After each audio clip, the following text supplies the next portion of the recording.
Apa khabar semua? Dalam video ni kita nak tengok asal-usul kereta Toyota Supra. Kereta ni sangat terkenal sebab enjin 2JZ yang boleh keluarkan power sampai 1000 horsepower, dan kalau setakat 700 horsepower tu tak ada masalah. Boleh dapat dengan modification yang sikit saja.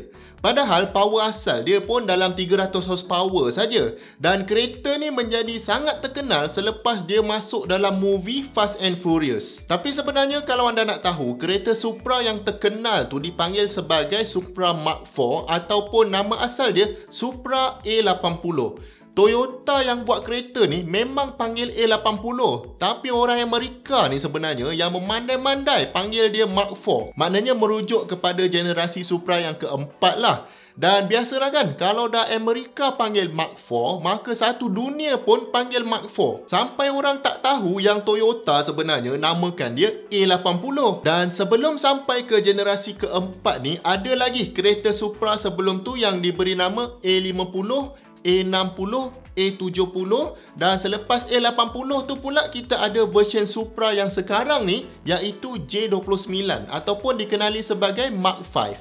Jom kita tengok asal-usul Toyota Supra ni. Penghasilan Supra yang pertama sebenarnya adalah berdasarkan kereta Toyota Celica dan dihasilkan pada tahun 1978. Dan disebabkan memang asal kereta ni adalah Toyota Celica, jadi nama asal Supra generasi pertama ni adalah Toyota Celica Supra. Tapi dekat pasaran Jepun dipanggil Celica XX. Tak ada nama Supra pun. Dan untuk develop kereta ni, Toyota menggunakan kepakaran kejuruteraan daripada Lotus Cars. Kira masa ni ada collaboration lah antara Toyota dengan Lotus, sebab Toyota pun ada supply part pada Lotus waktu tu. Enjin pada masa ni berkapasiti 2 liter dan dilengkapi dengan electronic fuel injection dan diberi nama MA45. Tapi enjin ni sebenarnya lebih besar dari enjin Celica yang asal, jadi road tax dia mahal sikit lah masa tu. Kira nak senang cerita, kalau orang nak beli Celica, lepas tu dia ada duit lebih sikit, bolehlah beli Celica Supra ni. Dan setahun lepas tu, Toyota pun start ekspor kereta ni ke US dan sebagainya. Kemudian tahun seterusnya, enjin yang lebih besar dimasukkan dalam production Celica Supra ni, dan sekarang ni, kereta ni dah menggunakan enjin 2.8 liter dengan codename enjin ni adalah MA55. Bagi saya, kereta dalam satu generasi ni besar jugalah dia upgrade dari 2 liter kepada 2.8 liter tu kan. Kemudian pada tahun 1981, Toyota Supra generasi kedua dilancarkan dengan codename A60. Maknanya kalau di Amerika orang panggil dia Supra Mark II lah.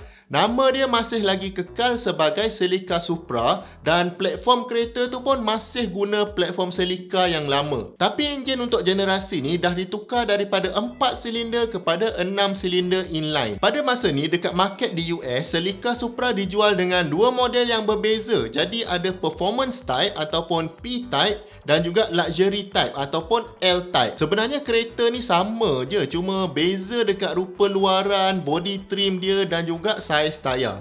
Of course lah, kalau luxury type tu akan datang dengan leather seat lah, gear pun gear automatic. Performance type pula akan dapat styling yang lebih sporty dan gearbox dia guna gearbox manual. Pada tahun 1982 pula, enjin masih lagi 2.8 liter tau. Tapi power dia orang dah naikkan sikit kepada 145 horsepower. Tahun seterusnya pula, power enjin ni naik lagi kepada 150 horsepower. Dari segi interior dengan exterior tak berubah sangat tahun tu. Tapi pada tahun seterusnya, kuasa enjin naik lagi banyak, iaitu 160 horsepower. Bahagian luar dengan dalam pun agak banyak berbeza dari segi styling lah kalau nak compare dengan tahun yang sebelumnya. Cuma kalau sekali tengok, orang masih tahulah kereta ni kereta Celica Supra sebab base car dia masih sama. Kemudian pada tahun 85 pun Toyota redesign lagi, cuma kali ni tak banyak sangat dah perubahan dari segi power engine tu. Jadi kalau anda perasan kan, untuk generasi kedua ni setiap tahun Toyota akan update kereta ni.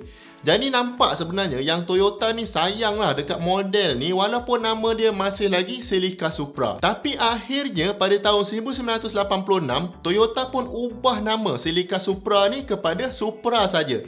Maknanya sekarang ni Toyota ada 2 model yang berbeza lah. Celica pun ada, Supra pun ada. Dan inilah permulaan kepada generasi ketiga Toyota Supra atau codename dia adalah A70. Untuk generasi ni, enjin lebih power diletakkan, iaitu enjin 3 liter inline 296 yang menghasilkan 200 horsepower. Dan kemudian Toyota tambah pula turbo dekat enjin ni. Lagilah bertambah power dia. Kalau nak dikirakan, sekarang pun bila power dah lebih 200 horsepower, ini dah kira kereta yang berkuasa tinggi lah.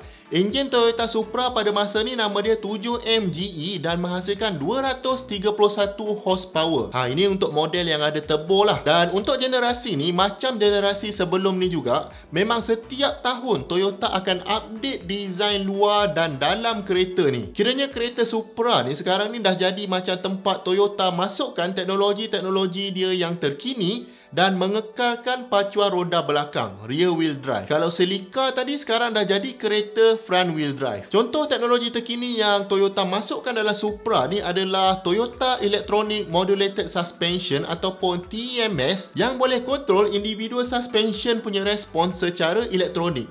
Canggih tu, tahun 86 ni tau. Dan pada tahun 1993, Toyota pun mengeluarkan Supra generasi keempat yang dikenali sebagai A80 ataupun Mark IV. Dan sememangnya inilah kereta Supra yang paling dikenali ramai.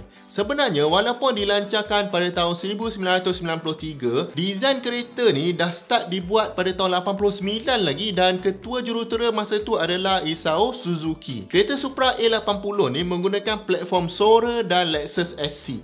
Kereta ni semua dekat market US lah, jadi mungkin kita tak familiar. Cuma kalau nak dibandingkan dengan dua kereta ni, Supra ni panjang dia lebih kurang 1 kaki. Dan satu komponen penting yang buatkan Supra generasi ni popular tak lain dan tak bukan adalah enjin 2JZ GTE. Pada masa ni ada dua variant enjin ni, iaitu naturally aspirated yang mengeluarkan power sebanyak 220 horsepower dan twin turbo yang mengeluarkan power sebanyak 276 horsepower. Walaupun enjin 2JZ ni boleh mengeluarkan power yang sangat banyak, tapi masa tu di Jepun ada gentleman agreement di mana manufacturer kereta bersetuju untuk tak buat kereta yang sangat power sebab takutkan kemalangan yang membawa maut. Jadi dekat market Jepun, Supra ni diorang limit pada 276 horsepower. Tapi di market US, power output untuk kereta stok ni dinaikkan kepada 326 horsepower. Kira masa generasi keempat ni memang Toyota dah set yang hala tuju model Supra ni adalah untuk dapatkan performance yang serius power lah. Jadi enjin 2JZ yang diorang masukkan dekat Supra ni memang dibina untuk tahan lasak dan boleh di-upgrade dengan mudah. Kalau ikutkan sekarang ni pun masih ada harga tau enjin 2JZ ni. Kereta tu sendiri jangan cakap lah, memang melampau-lampau harga dia sekarang ni. Dan Toyota pun bila tahu kereta ni laku, dia tak duduk diam dan dia sentiasa update design kereta ni. Macam Pro 2 buat dekat Myvi lah. Walaupun base model yang sama, tapi dari segi teknologi dan kemasan luar dan dalam sentiasa ada improvement. Tapi malangnya di hujung tahun 90-an, sales Supra ni berkurang dekat US sebab harga duit Jepun naik. Jadi harga tu melambung-lambung dekat US. Tapi Toyota masih buat lagi tau kereta ni untuk pasaran dia dan pasaran negara lain. Tapi akhirnya pada pertengahan tahun 2002, production Supra A80 ni dihentikan sebab tak boleh nak keep up dengan regulation berkaitan pencemaran udara. Mungkin sebab production dia berhenti ni lah yang harga dia naik sebab demand tinggi dan supply kurang. Kemudian akhirnya pada tahun 2019, Supra ni kembali ke pasaran dunia dengan model generasi kelima atau dikenali sebagai Supra J29. Kali ni bentuk luaran dia memang berbeza berbanding generasi keempat dan Toyota bina kereta ni dengan kerjasama bersama BMW. Ada dua pilihan enjin untuk kereta ni iaitu 2 liter turbo 4 silinder ataupun 3 liter turbo 6 silinder. Dan enjin ni sebenarnya datang dari BMW. Gearbox pun guna gearbox ZF yang sebelum ni BMW guna. Model BMW yang menjadi rujukan Supra ni adalah BMW Z4. Dan saya tengok review orang yang bawa Supra generasi ni, kata dia orang feel dia sama macam bawa BMW. So saya pun tak tahu benda ni satu perkara yang baik atau perkara yang buruk. Korang rasa macam mana? Adakah Toyota ni dah hilangkan identiti Supra yang sangat popular satu masa dulu sebab enjin 2JZ, ataupun kereta ni sekarang makin best sebab ada teknologi BMW dekat dalam tu? Jangan lupa tinggalkan komen anda di bawah. Dan kalau anda dapat belajar sedikit sebanyak dari video ni, saya hargai sangat kalau anda dapat bantu kami dengan 2 klik. Klik butang like dan klik butang subscribe. Jumpa lagi di video yang akan datang. Assalamualaikum.